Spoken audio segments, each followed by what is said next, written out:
In this episode of the Business of E-commerce, I talk with Carole Rains about an uncommon approach to dropshipping. This is the Business of E-commerce, episode 42.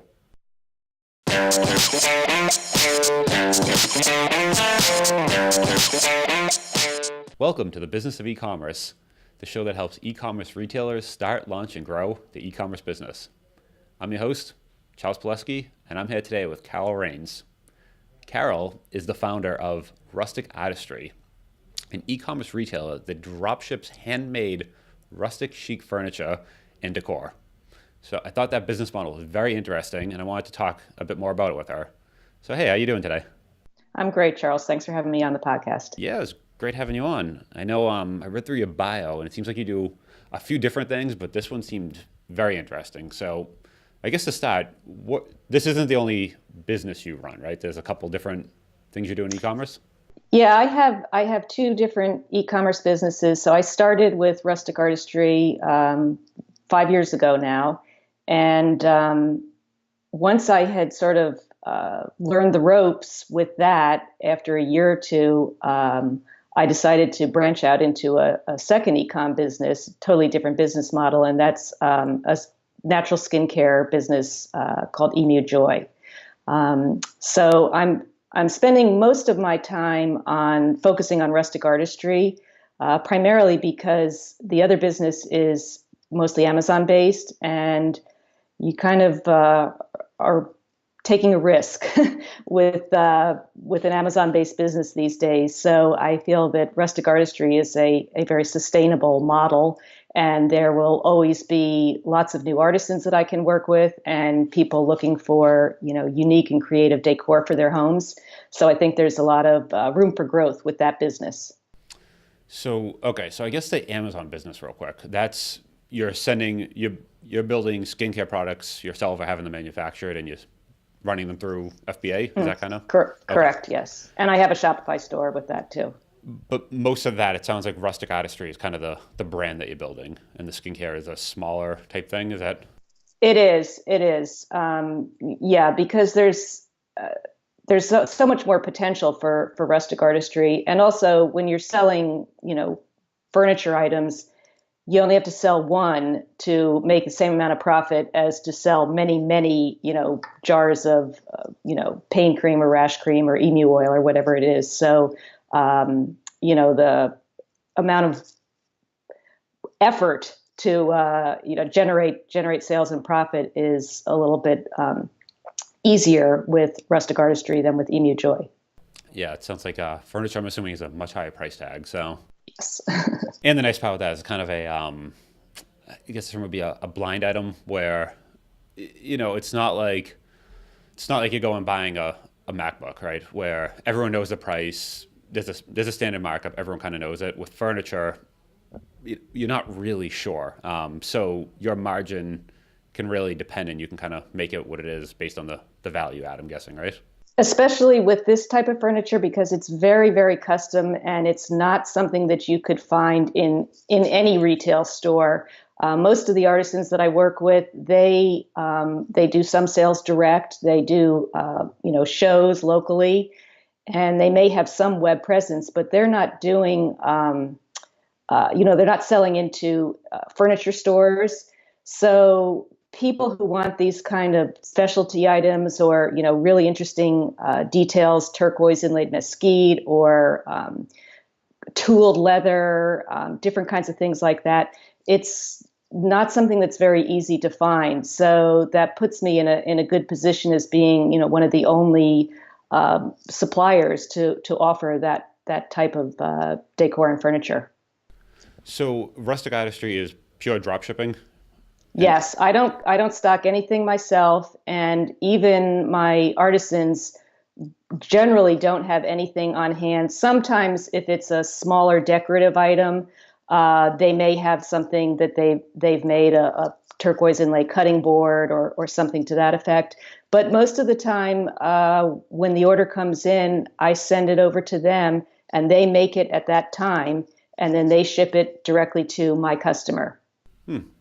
So it's more of a Rustic Artistry itself is more of a marketplace then, where you're basically, except you're getting the orders. Are you taking payment and then Yes, okay. yes, exactly what happens. So uh, some orders just drop into my inbox and there they are, and there's no effort required on my part ahead of time. Some of them take a lot of hand holding, and there's a lot of discussion back and forth, and on what the customer wants and what would be the best way to do it, and figuring out pricing. And because we do offer customization, we might have some drawings or something, first to decide which features they want to have. So it's almost a little bit like being an interior designer in that respect for some of the orders. Now, how did you get started with this? Were you in interior design to begin with, or where did this idea even come from? Um, I just had I had been working as a chef, and I kind of burned out on that after 17 years, and wanted to have more flexibility with my time, which is pretty much the story of most people that start their own e-commerce business. And I was trying to decide really what type of e-commerce business to start, and I had a side interest, or just sort of a side dream of wanting to have a little cabin in the woods someday. And so that type of decor appealed to me. And I just decided, that's what I'll do. I'll start with, sort of cabin furnishings. And initially, when I started, I wasn't just working only with artisans and handcrafted items. I had things that lamps and different kinds of things that actually had standard UPC codes and that you could buy other places. And then after a while, it morphed into working with just artisans. And I decided to eliminate anything that you could literally put in an item number on Google and find that item at, several different sources. And so now everything that I have is custom made by one craftsman, or many different ones, but each one is one craftsman in the United States. So it's all supporting U.S. craftsmen as well. No, and what led you to make that decision to remove all the off-the-shelf items? It was really a marketing decision and how I wanted to differentiate my business from some of the other ones that are out there. There are a number of other good e-commerce sites for rustic furniture and decor, and I wanted to separate myself out from those and have take a different angle than they do. And there's really, to the best of my knowledge, nobody else doing anything quite like this, where it's a curated selection of artisans, some of which I have gone out and pursued, and some of which have found me and come to me and say, would you be interested in marketing my items for me? Most artisans are really happy to have this resource, and they're happy to give up, a commission, because they don't have the knowledge or the time or the desire to market their stuff. They are out in their workshop and they're, sawing and putting things together. So if somebody comes along and says, "Hey, I'd be happy to, promote your stuff on email and Facebook and Pinterest and whatnot," they're like, "Sure, have at it." And it's been great. It's been win-win for all of us. And then the customer gets a really, really unique, conversation starter item. Hmm. I feel like the marketplace thing is like the holy grail that you hear a lot of people trying to start, but it's a very difficult thing to actually do, right? Because you need both sides. To go to the artisans, the first artisan, to go into them saying, "I have this idea. I'm gonna sell you stuff."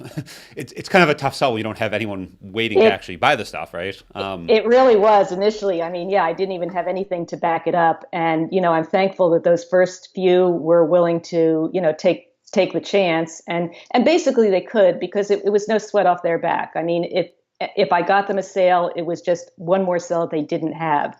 So it wasn't, risky really for them to say, "Okay, here you can use these photos of my stuff, and here's what I need to get from you for this piece, and then I can mark it up from there." So Was that I got was that your pitch to them initially? kind of. Yeah. Okay. Yes, So you went pretty to them? much. So, and I had a background in advertising anyhow before I was a chef. I was many years in advertising and marketing. So, I know how to think like a marketer from that experience as well. And so I got a few of them, enough to be able to put together a website and have some cool looking things on it. And, started on Pinterest and Facebook then and just picked up, a little bit of traffic bit by bit. And it's just grown from there. And now, there's so many more artisans and pieces that I would love to put on. It's just a matter of, it takes a long time actually to create a product page and get all the pictures and, get the backgrounds of the garage where they're building it, stripped out. So I've got a lot of things in my pocket that I would like to add, and other artisans. There's so much talent out there, and people just don't know about it because they don't see it. I guess, how did you find the first few? I mean, were these people that were local, or like, how did you No, even know they existed? it was a lot of it was Googling, and there are quite a few associations for artisans. There might be like Vermont woodworkers or, different kinds of groups. And I would find those groups on Google and they would have a list of members. And then I would Google all those members and see if I could find anything on them and then reach out to those people by email and introduce myself. So that was the start, was really finding those lists of craftsmen and artisans and reaching out to them. So the first few, you basically had to reach out. You had to reach out to them, and at some point, I'm guessing it flips, and they start reaching out to you once you're established. And then, so you start with a couple, and then how did you actually? You said Pinterest was how you started driving the traffic, or what was that initial? Like, how do you go from? I probably started on Pinterest because back at that time I had already been on Pinterest myself, and I had a board where I just pinned a lot of cool looking cabin and ranch and lodge decor Yep. pictures. So that particular board already had a lot of followers. So when I started the website, I turned it into a business account. And that way, right from the get-go, I already had, I don't know, 6,000 followers, I guess, to start with, which has now grown exponentially. But that was the way I got some traction to at least get the name out there.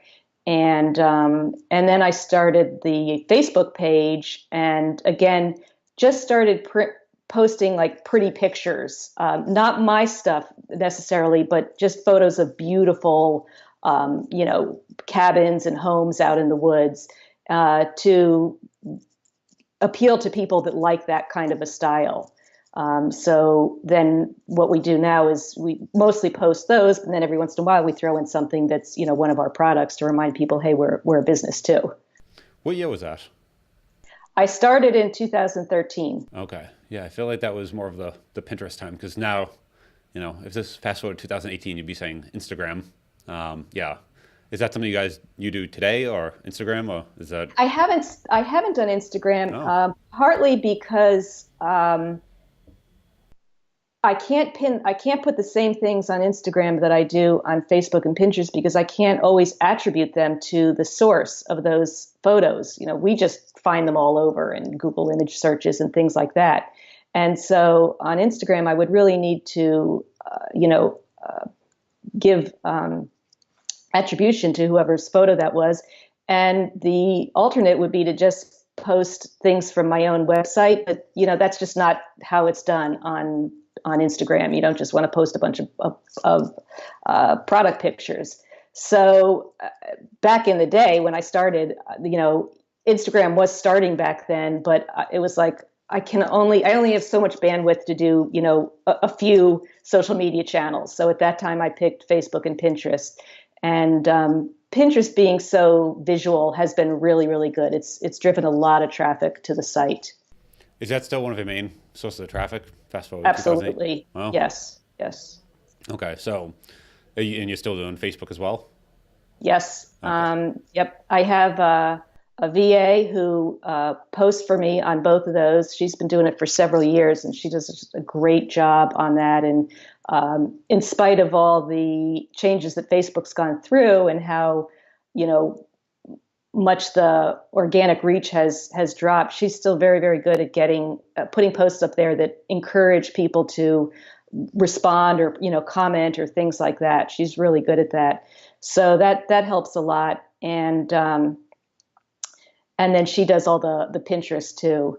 So those two media are two of the main social platforms that we use. The other way that I get good traffic is actually through Google organic search and also Google image search. So I try very hard to make sure that when I put my product images on the website that I write a good alt tag so that it can be discovered in Google image search. And a lot of times for some of my main keywords, you know, cowhide rocker or something like that, if you do an image search, images from Rustic Artistry will come right up on the top row. So I know that Google image search is helping me a lot. Yeah, and it sounds like a lot of these images and the kind of content is very unique to you. So it's not something you're getting from a manufacturer and, you know, one of 100 sites has the exact same image. This is exactly unique content, unique images you're generating. Yep. Okay, so that's kind of where all the organic is coming in from. You're building your own content.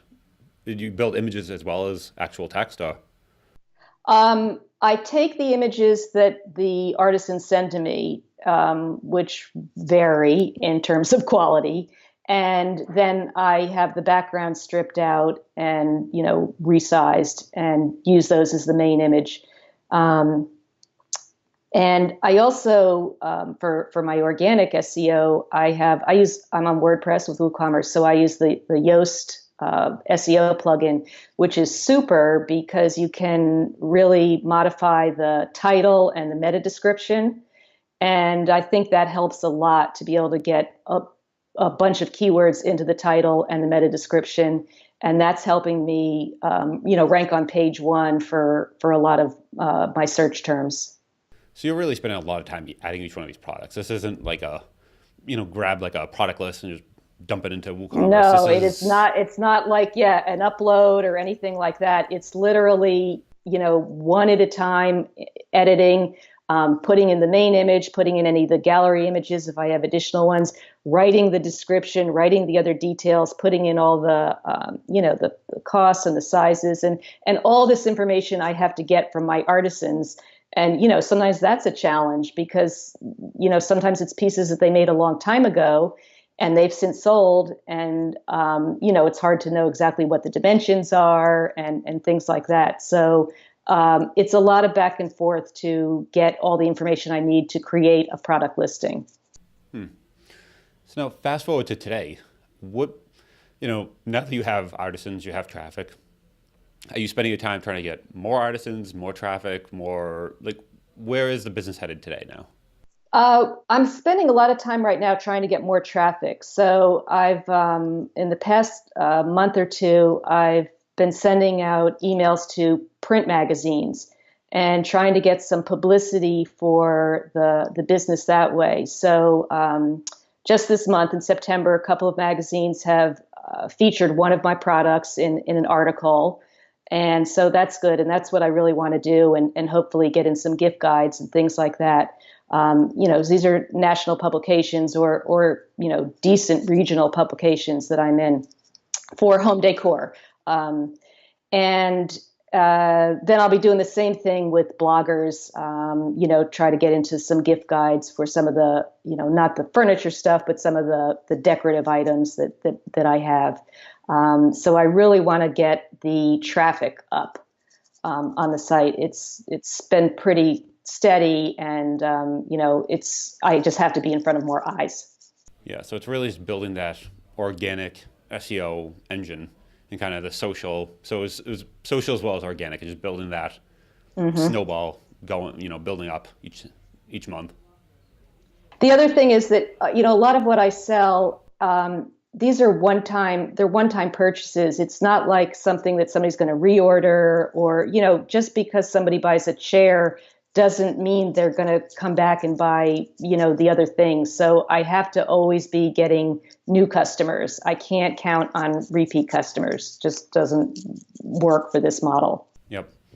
Did you ever encounter people saying, why don't they just go directly to the artisans? Like, why have someone in the middle? And what's your kind of response to that?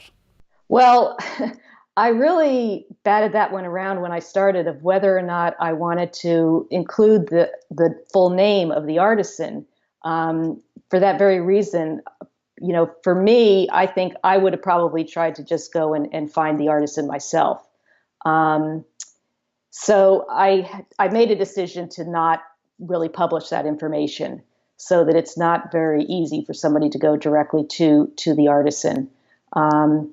A lot of people, once they contact me and if we have conversation, they're very happy to work with me. And to tell you the truth, they actually aren't paying any more because, the artisans are giving me a commission off of what they would have sold it for. So that wouldn't even save them any money, really. But I just need them to go through me so I can get that commission. Well, and you're providing that layer of, let's say they want to buy a chair. One artisan makes one type of chair, but you have multiple artisans with multiple types of chairs. So they can actually browse a catalog and see, 10, 20, 100, however many there are of those chairs and pick, here's the one I like best. Okay, now let's go to the artisan. So you're providing that like meta layer on top of that. Yeah, I provide a lot of customer service and I will do all the hand holding that's needed. And it's interesting because some people, are very decisive and some want a lot of recommendations. And so I'm willing to put that time into it, whereas I don't think that all the artisans have the time or necessarily the patience to, deal with that type of a customer. So that's the other side. So you're providing that layer of, so if somebody wants to buy a chair, well, it's just easy example, they're talking to you before they even put in their credit card, or how does that process Oh yeah, work? a lot of them, most of them are. Okay. Yes, there's at least several emails back and forth. There's often a phone conversation.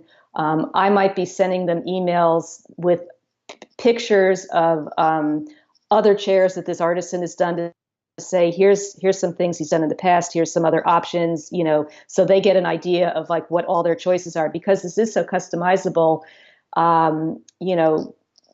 I want them to be able to realize what they can do to make their piece completely unique to them. And so people like that because they're kind of like designing their own furniture. If it's a big leather recliner with beading and, tooled leather or fringe or whatever it might be, and, different colors of leather or cowhide, they can, pick and choose all the different places. So it takes a little while for, to walk them through all those options and make them understand. And that's where I come in. And there's probably some options, unless you've done this, unless you've done this before, you don't even realize you can customize certain things. I was talking to someone the other day that got a custom dining room set, and they mentioned the chairs were a different height, and I thought, oh wow, you can make chairs a different height. Like I never actually just go to the store and buy the chair, and it's always the height it comes. But apparently, you can Exactly. In fact, we even often ask, is the person that's going to be sitting in this chair very tall? Because if they're tall, we'll make it a little bit higher, or we'll make it a little bit deeper. We did a rocking chair for somebody and he was quite tall, and we literally adjusted the whole thing to make it, more ergonomic for him. And that's the beauty of customization. So that's the message that I try to get across on the website, is that this is all customizable. And, just because you're seeing a picture of it like this doesn't mean that's what you have to have. That's just a jumping off point. It's a tough thing to communicate, though, because people don't expect that right off the bat. So that is one of the challenges I have with marketing the business, is letting people know, you can have this made the way it's best for you. Yeah, it's definitely a different process to e-commerce, right? Where you're used to, hey, it runs on WooCommerce. You can come in at 3 o'clock in the morning, put your credit card in, hit order, and you'll get a tracking number in a few hours. Exactly. Yeah. But this is more of, you'll come in and hit, let's talk more, and there'll be a process that takes place. Yes. And I have a lot of people who reach out to me by email. I have a little pop-up, a contact us form. So people use that. And I have a lot of people that call directly. So I do get a lot of customer, contact before there's ever a sale. And is that something you handle all on your own, or do you have a team that helps with Yes, this? Or this is all you? I do all that, and I like that. That's part of what I enjoy is talking to the customers, and that's part of my business model is that I will do that with you, and people appreciate that.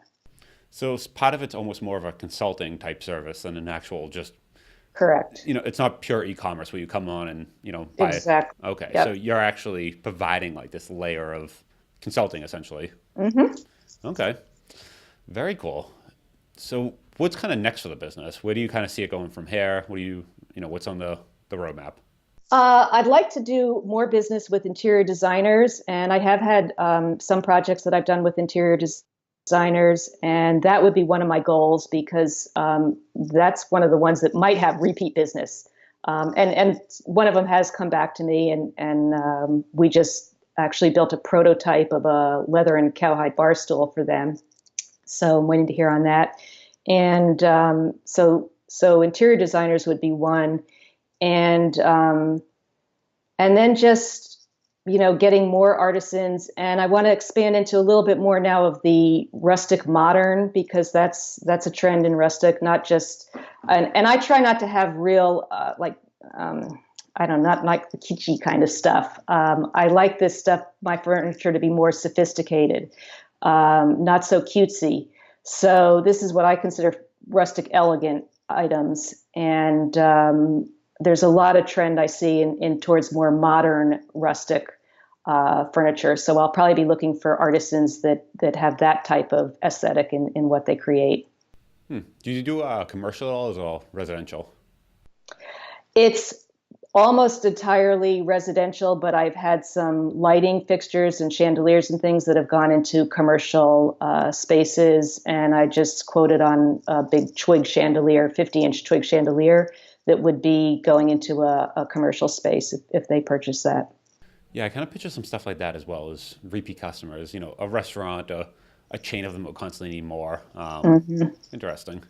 Very cool. Yeah, so that's a whole nother target that I could, look at is, hotels, even, small inns and things like that, especially out west, and they, want to have beautiful furnishings for their guests. So, that would be something else that I, could look for is the contacts for those types of places. Very cool. I like to ask a lot of guests too. What kind of reading and what have you kind of read or listened to or consumed that has kind of shaped your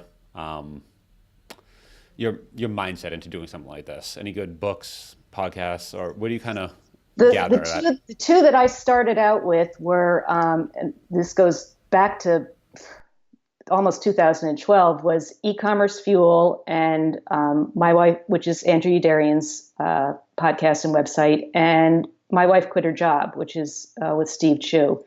And I think those two had pretty much just started at that point too.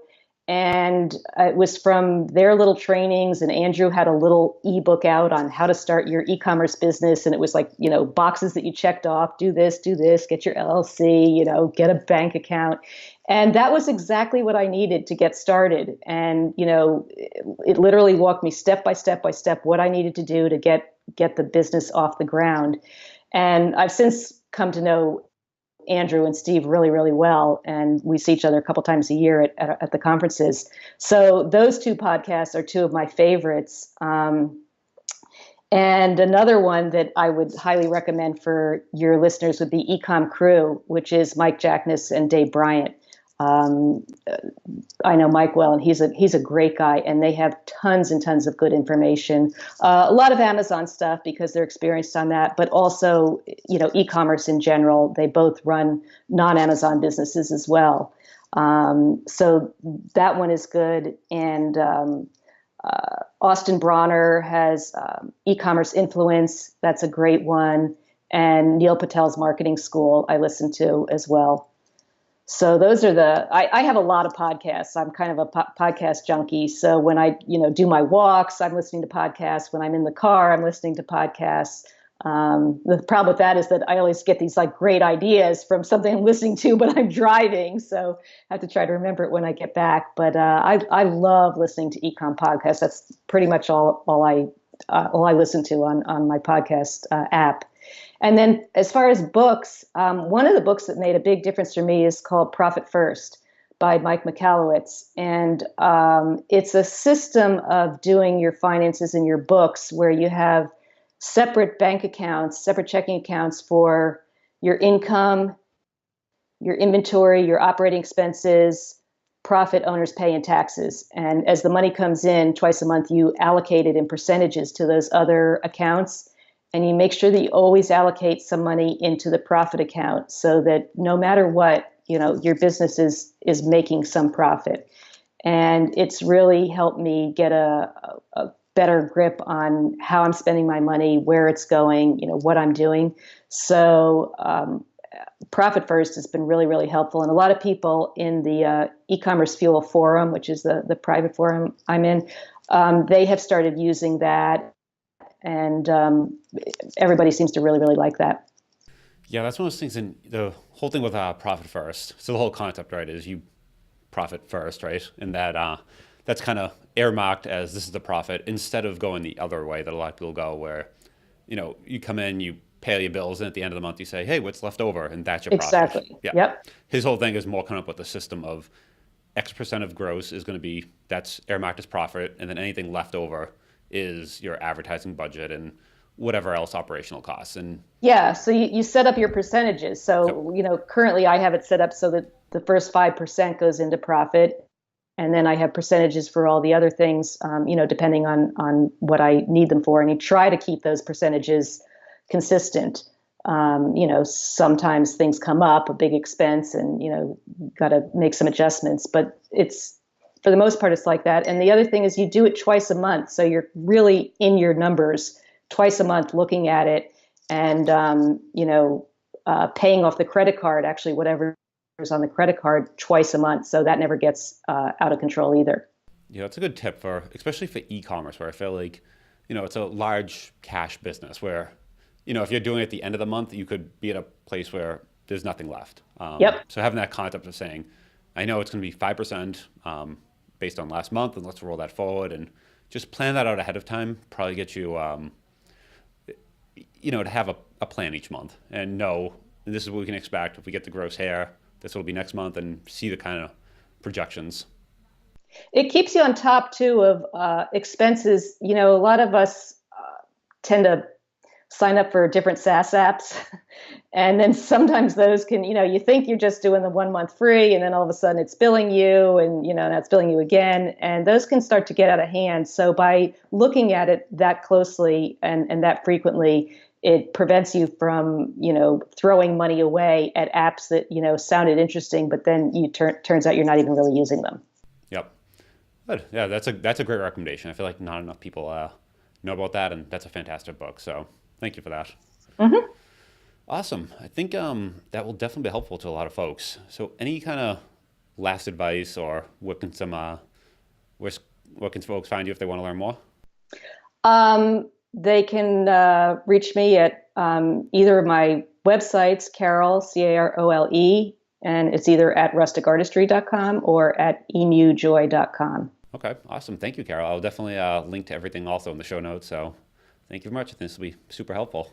Okay. Hope I imparted a little bit of wisdom for your listeners. And I would say, for anybody that's got a visually interesting product line is, make sure your images are well marked up for alt tags.